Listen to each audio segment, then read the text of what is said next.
भारत में बहुत सारे शिव जी के मंदिर है और हर जगह लाखों लोग 5 रुपए का भी अगर दूध चढ़ा रहे हैं तो 5 लाख रुपए का दूध नदी नालों में बह जा रहा है। तो अगर उस चीज़ को गरीबों में बांट दिया जाए, उस पैसे का अगर किसी अच्छे काम में अगर लगा दिया जाए तो वो ये वेस्ट होने से अच्छा है, मुझे ऐसा लगता है। आपका क्या राय है? आपने ये बात जो बोली है ये आपने पिक्चर देखकर बोली है, एक हाँ। पिक्चर बनी है इस पे, यस। है ना?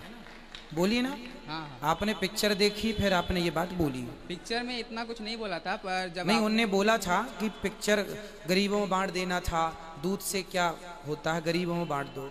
अब मैं आपको बताऊं आपका उत्तर। देखो ये दास अनिरुद्ध है ना, यस। यहाँ पे कोई भी आता है सबको भोजन मिलता है कि नहीं? जी हाँ गुरु। यहाँ आपने कहीं नाली पे दूध बहते देखा? नहीं नहीं। गुरुजी। हम कर रहे हैं ना सेवा जो हमसे बनती है, यस। कर रहे हैं ना, हाँ, हजारों लोग भोजन कर रहे हैं, सवेरे संतों को खीर बटती है, दूध से ही बनती है, बट रही है ना। जिन्होंने पिक्चर बनाई है उनसे आप ये सवाल क्यों नहीं किए जैसा आपने सवाल हमसे किया? क्या उनसे सवाल नहीं करना चाहिए कि चलो हम शंकर जी पर दूध नहीं चढ़ाते, गरीबों में बांटते हैं, जो कि मैं बांटता भी हूँ। शराब पीने से कितनी बहन बेटियों का सुहाग उजड़ जाता है, कितने घर का चूल्हा बुझ जाता है। क्या शराब के खिलाफ शराब नहीं पीनी चाहिए? क्या इस बात पर आज तक कोई पिक्चर बनी? नहीं गुरुजी। नहीं बनी ना। मतलब वो शराब का तो समर्थन करते हैं, जीना अगर जरूरी है तो पीना बहुत जरूरी है, ये वो लोग कहते हैं। मुझे पीने का शौक नहीं, पीता हूँ गम भुलाने को, ये गाने हैं।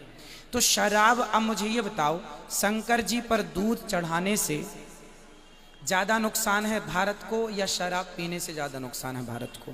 गुरुजी मेरे हिसाब से दोनों सही है, क्योंकि अगर आप दूध को भी वेस्ट कर रहे हो इधर शराब को भी पी बेटा रहे दूध ऐसा है कि दूध तो गाय रोज देती है, हो। जी गुरुजी। रोज दूध तो गाय, रोज भाई गाय जिसके घर में होगी वो दूध निकालेगा, जाके बेच देगा, उसको पैसे में, उससे तो रोजगार बन रहा है, उससे तो रोजगार बन रहा, उससे किसी के प्राण नहीं जाएंगे, संभावना नहीं है कि कोई मर जाएगा। लेकिन शराब पीने से संभावना है कि लोग मर जाते हैं।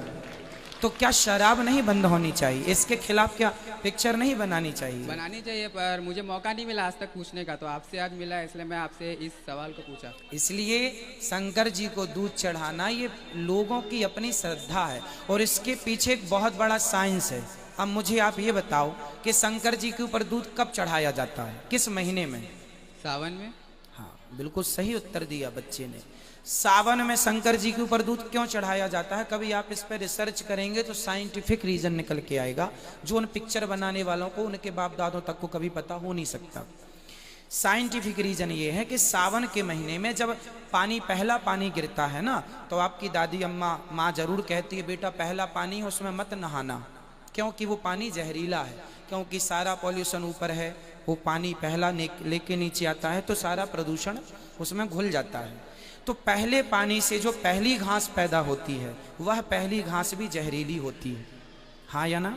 Yes sir. तो पहली घास खा करके जो गाय दूध देती है उस दूध को बहाने का कहा गया है, उसे बच्चों को ना पिलाओ, उसे ना पियो, क्योंकि वो बैक्टीरिया दूध में आ सकते हैं, इसलिए उसे शंकर जी जहर पीने वाले हैं, शंकर जी जहर पिए हैं, तो ये जहर शंकर जी पर चढ़ाया जाए, इसलिए वो दूध बहाने का कहा जाता है कि पिया ना जाए। और पहले दूध ज्यादा होता था, है ना, सावन का पहली घास का दूध नहीं पीते थे क्योंकि वो ठीक नहीं होता था स्वास्थ्य के लिए, तो वो परंपरा बन गई। 12 महीने शंकर जी पर दूध नहीं चढ़ाता कोई, सावन विशेष होता है। उस सावन में क्यों होता है? पहली घास का पहला दूध, गैया खाएगी घास, पहला दूध होगा तो वो नुकसानदायक, इसलिए वो परंपरा बन गई क्या पहला दूध चढ़ा दो शंकर जी को। जब घास हो जाए ठीक ठाक, जब पानी गिरने लगे कंटिन्यू, तो फिर उस घास से, उस पानी से जो घास होगी वो ठीक होगी। इसलिए शंकर जी पर दूध चढ़ाना, उस शंकर जी पर दूध चढ़ाने से किसी का नुकसान कुछ नहीं है, क्योंकि गाय हर रोज दूध देती है।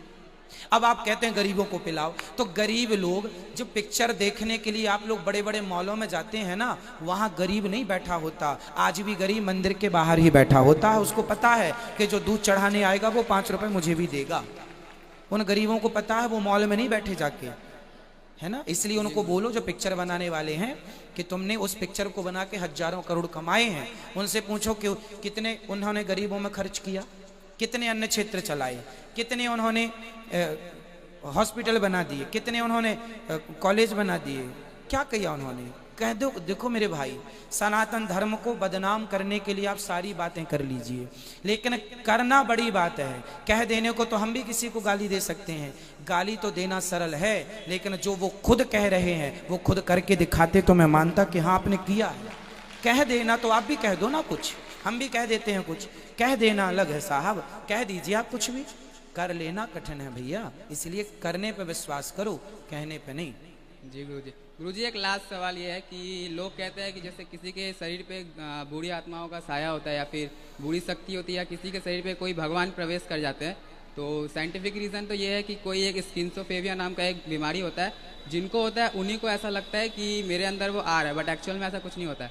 तो आपके अकॉर्डिंग ये क्या है? साइंस की अपनी भाषा है, साइंस के बहुत सारे प्रश्न मेरे पास हैं जिनका साइंस के पास कोई उत्तर नहीं है। तो साइंस भी बहुत जगह चुप है, ठीक है। साइंस क्या है? साइंस ये है कि एक वैज्ञानिक ने जो बात कही उससे आगे की खोज यदि दूसरे वैज्ञानिक ने कर ली तो उसकी बात को वो वैज्ञानिक काट देता है। बड़ा वैज्ञानिक छोटे वैज्ञानिक के रिसर्च को खत्म कर देता, बोले आप नहीं पहुंच पाए, हम ज्यादा जानते हैं। तो विज्ञान ही विज्ञान को काट देता है। आप जानते बहुत सारी थ्योरी हैं जिनको काट दिया गया, नकार दिया गया, आप मानते हैं इस बात को? जी गुरुजी। तो यदि विज्ञान की बात सत्य थी तो थ्योरी कट क्यों गई?